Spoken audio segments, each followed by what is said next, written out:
আল্লাহর রসুল যখন জান্নাতে যাবে তো দেখবে আল্লাহর রসুলের আগে আগে একদল মহিলা জান্নাতে ঢুকতেছে। আল্লাহ রসুল জিজ্ঞাসা করবে, তোমরা কারা আমার আগে? তো বলছে, আপনারই উম্মত। বলছে, আমার আগে কি করে? তা বলছে, আমাদের পরিচয় তো জানেন। তো বলছে, তোমাদের পরিচয় কি?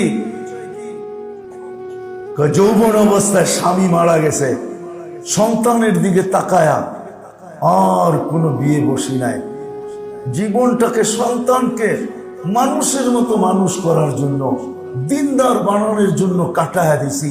তা আল্লাহর রসুল বলবে, হ্যাঁ তোমরা এটার জন্য। বলে, তোমরা এটার যোগ্য। যৌবন ভরা ছিল শুধু বাচ্চাদের দিকে দেখা।